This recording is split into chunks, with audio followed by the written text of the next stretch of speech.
Good evening, everyone. This is Latrell here from ProTrack and War on for Diecast Racing.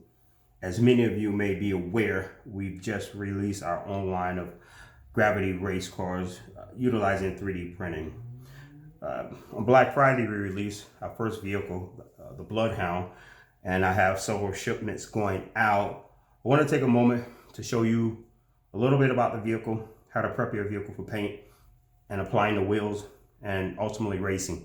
So right here, what you have is the finished product of the Bloodhound. You guys seen this on the ProTrack page as well as War on 4. This particular one is with the paint scheme spackled with red, symbolizing the Bloodhound. Right here, what you have is a unfinished model, and this particular one came straight off of this one came straight off of the 3D printer. And if you look at it real close, I'll bring it up to the camera, you can see there are lines and ridges and so forth, and those are just from the 3D printer. With the Bloodhound, I decided to make a few little features to make the vehicle interesting. You have the extended wheel wells, as well as you have the motor here with the two twin turbos up front. Now, I want to address one issue that came up. With this particular vehicle, it does not utilize a donor car such as a zoom-in chassis. The chassis is supplied along with the vehicle, which is right here. This is the simple, and it's not the chassis, I apologize. It's the cover plate, and it just covers the bottom. This design, the chassis is built in. If you look real close, you can see it's slotted all the way through. And I'm going to use a set of donor wheels here, and it just drops right in the slot. It drops right in the slot. Once the wheels are in the slot, you're going to take your chassis. They have little raised lips on there. I'm not sure if you can see them from the video. And it just locks into place. And that's what holds your wheels into place. What you can do, and what I like to do, is when I drop my wheels in the slot, I do epoxy them or use a putty to lock them down in place. And when I epoxy the wheels, I epoxy them down like this, and then simply let this go over to cover. Now, with that being addressed, the way the ProTrack design is, it's a one-piece design. Again, this is not a chassis. This is simply a cover plate to keep things looking neat underneath. It has openings where you can add all of your weight right there. Again, the two slots for the wheel well. And that's what keeps it simple and clean and clear. So, and as you can see, this vehicle hasn't been prepped, hasn't utilized any graphite. The axles have not been polished. This is just for display purposes. This particular one here, I will be prepping it for race purposes to show you how the vehicle performs. But before we do that, let's go into how you set up your vehicle. First thing, you want to get your wheels in play, whichever donor wheels you decide to use. Make sure they fit, they're free rotating, and they're not rubbing up against the wheel well. Once you've selected the wheels you want to utilize for this particular build, you're going to address the prep for painting. This is completely different from a die-cast car with a metal finish. So what I particularly use to sand it, I start with an 85 grit sandpaper, and I made sanding blocks out of them, and I also utilize the sheets as well. And then I'll just start, and I'll just briefly show you. I'll start sanding the surface. And now I use the 85 grit to try to get most of the lines out of it. Once most of the lines are out, then I'll switch over to a 180 grit sandpaper, and then I'll go over the top, and then I'll transition over to a 320 grit sandpaper by hand. And that just kind of gets all the fine details out. Now, once I get all the lines out and I'm happy with it, I switch over to a 400 grit sandpaper, and just to get it all smoothed out and ready for prep. Now, with that being said, once you get it sanded, what I particularly like to use, I'll hit it with a couple of coats of primer. When you're priming your vehicles, be mindful. You don't want it to be too thick, because if you look very closely, you have details like the door jambs, the handles, and then this vehicle doesn't have side mirrors, but other models will have the side mirrors. And you'll see those in other builds, but you have the brake lights, the license plates, the exhaust, and the headlights. And if you go too thick with the primer, you'll lose some of the details. Now, once I prime my vehicle, I'll let it sit for a day, let the primer completely dry, and then I'll come back, and the first thing I'll do is I'm going to hit it again with a 400 grit sandpaper, get it nice and smooth, and then I'm going to hit it with a 600 grit sandpaper and just get all the fine details out of it, make sure it's nice and smooth and ready for paint. Let me back up a little bit. So one thing I forgot to address, the windows, it's kind of tricky to get in there and get it all smooth just because of the angles. What I use is a file. Now, this is not the exact file I use. I have used this one, and I just get in there and I just start filing away and getting it nice and smooth where I can get in all the corners and make sure the windows are smooth out. Once I file that down, then I'll start to work it with the sandpaper, and then I'll make sure everything's smooth. Now, back to what I was saying. Your choice of paint, whichever you choose. Me personally, I like Duplicolor Perfect Match. Works really well. I haven't had too many issues with it. So this is my choice of paint. Again, you use whatever works for you. I'm not gonna, that's just my choice of the paint. So again, with this, I particularly like to fill mine when I'm adding my weight. A lot of people use lead. I like to use titanium weights and sometimes titanium putty, especially I'm experimenting with bills with the 3D printing with the titanium putty and the weight. Again, most of the races people participate in are anywhere from 70 to 80 grams. I mean, 60 to 80 grams. And you can definitely get that much weight out of this if you really use the right type of weight. You can make this a 60 to 80 gram vehicle. Again, where there is a distinct differences, there's no metal with this, so it is just stock. It's going to be a lot lighter than your standard die-cast cars. When you're looking at wheels, just use any donor wheels that you particularly like off of a donor chassis. Doesn't make a difference. That's going to be completely up to you. What you want to be mindful of is the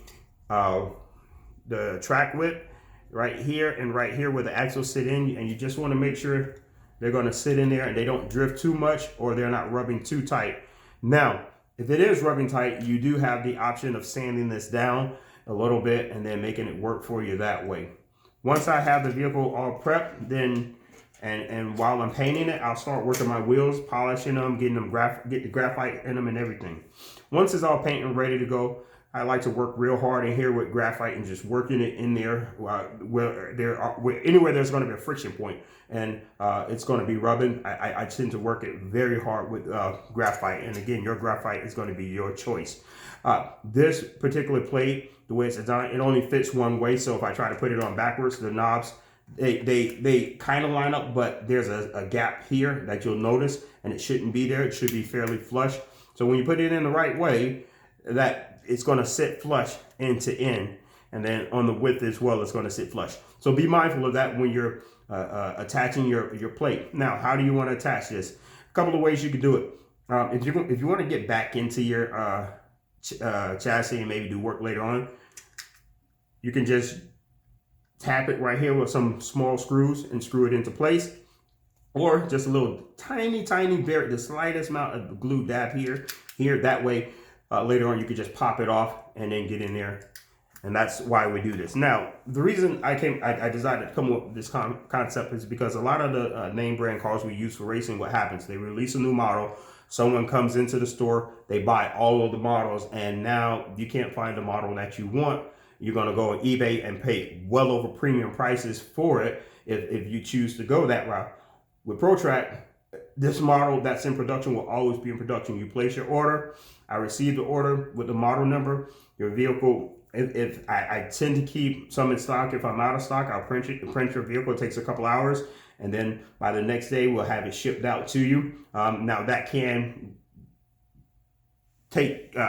be extended a little bit because I do work another full-time job, and exigent circumstances do come into play at that point. So that's pretty much it with this for right now, and I'll do a more detailed build video on this, but I just wanted to get it out and get some information. While I have you here, I want to show you what's in store for us at ProTrack and what we're working on. The next car that's going to be released, and this is the first time many of you guys have seen the car, it's going to be a Mercury Cougar Eliminator. If you look right here, this one's all set up. This is a prototype. Been doing testing with it. I don't have the base plate on there, but I have the wheels in play. and then I'll start adding my weight. And then at the base plate, I did go ahead and paint this one all up for the prototype for visual purposes, and I'll give you some test runs on that one. So this one's pretty cool. This one will come out in the next week. This one will be available for purchase, and that's going to be the Mercury Cougar Eliminator. Right after that, we're going to get things rolling big time. Now, this car came out really well, and this is a 1970 Plymouth Roadrunner. I don't have the wheels in place. I did utilize some risers here because this is a prototype, and I needed to figure out where the axle points will be. Once you get your vehicle, these won't be in the play. They've been adjusted for that. Again, this one's already painted. This is the prototype. That one will be coming out a week after the Mercury Cougar Eliminator. And then right after that, one I'm really excited about. Don't have the wheels on this one, but here it is, guys. I'm really excited about it. I think you guys would be excited about this one. This is a 1969 Ford Mustang Boss. Has the extended wheel well, so you can have the bigger tires. Very aggressive in the front with a front lip and spoiler. Very aggressive, and I got a feeling this one is going to do really, really well on the track. And so that one will be coming out roughly about a week after the Mercury Cougar Eliminator, so approximately the end of December. Now, when we roll into the first of the year, the next vehicle that's coming out, kind of excited about this, is a 2001 Chevy Corvette Stingray. And has a lot of details on it. We're still working it out. I still need to make some adjustments on the front end because it's a little blunt. I want to bring that more to a point. But this one's pretty cool. Has the spoiler already built in play. Everything will come as is. It'll have the base plate as well. That's going to be the 2001 Chevy Corvette. I'm sorry. That'll be coming out right after that. So with that being said, I want to show you a vehicle that's exclusive to War on I-4. This is built only for War on I-4 because due to the track and the specifications. Now, this right here is the prototype of an F1 car, and this will replace the open wheel series cars. It's a little bit larger, so about a 1/50th scale, and this thing flies on the track. We've been testing it extensively, and we haven't had any open wheel car that's able to keep up with this car. Again, it's at a disadvantage. It's a little bit larger. But when we race that series, we will switch over to this car. And there's only, I think, 10 spots available. We're doing away with the 22 car grid and the 24 car grids. And we're going to go with a 12 car grid for this series. So be on the lookout for that. Another vehicle that's, this will come out, but not in a lifted version. This truck right here is I'm building for the Frozen 4 banger over at Rust Belt. I had to modify the chassis to raise it up. I'm still working on it. Got the wheels in play and it's painted. It's almost ready to go. Again, independent. This is a whole chassis that I designed and 3D printed. And then you have the body and shell. This one is a little bit more complicated, complex design.